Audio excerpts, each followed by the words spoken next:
All right, so continuing, you might recall in class the other day we talked about how weight and mass were related. And they're related linearly, and the slope of that line we call g, the gravitational field constant, which has a value of 9.8 newtons per kilogram. And so if we want to know what the weight of the object is, it should be equal to the slope of that line times the x-axis value, which is the mass. All right, so further putting numbers in, this will be 9.8 times a mass of 5 plus normal force ground on sled equals the mass of 5. And now the vertical acceleration, well, this sled is not speeding up or slowing down, rising or falling, and so that value is just 0. And with this, you ought to be able to determine normal force ground on sled, as it's the only unknown. All right, just to recap then, this equation right here, as well as the specific versions of that for this situation, that's called the net force equation.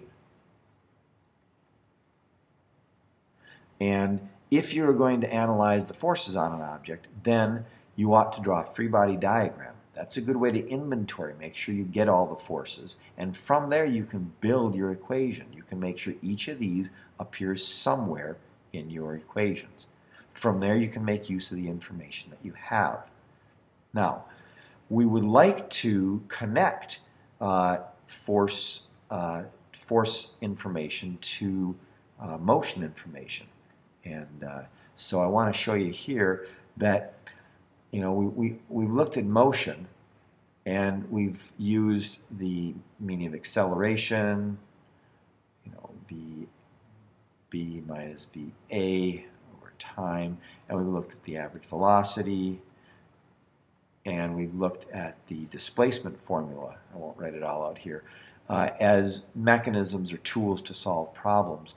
Now on the force side of things, so if we're going to take a forces approach or analysis, then we have our net force equation, which needs to be built for each situation. And there's a bridge between these two, and that's acceleration. So knowing the acceleration here from the forces would allow you to predict some things about motion. Knowing the acceleration here would allow you to predict some things about the forces. And so in some of the problems I'm going to have you do, we'll have you you'll need to do some transportation between a force analysis and motion analysis, and you do that through the acceleration. Now let me give you the problems that I have in mind for you. Okay, so these are the ones that I've chosen, and in fact they're the same ones that were on the board for the most part. So problem 1, it's more of a conceptual question with a little graphing.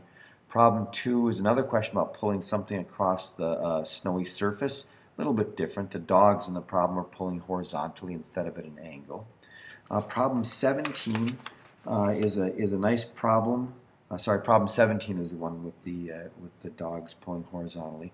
12 is a nice two-dimensional motion problem connected with some force stuff. And 30 is actually in the second half of the packet. Problem 30 is in the second half. Let me rewrite that. 30. So these are all in the first half of the packet. Then the numbering starts over. And again, this will be problem 30 in the second half of the packet. All right, well, my hope here is to show you how to connect your free body diagram work with F equals ma, really net F equals ma, and then enough guidance, I think, to at least make a good, solid, challenging start on some of these problems. So go ahead and try those, and when I come back on Monday, I want to make sure that you've given these a try and I can see what you've done. All right,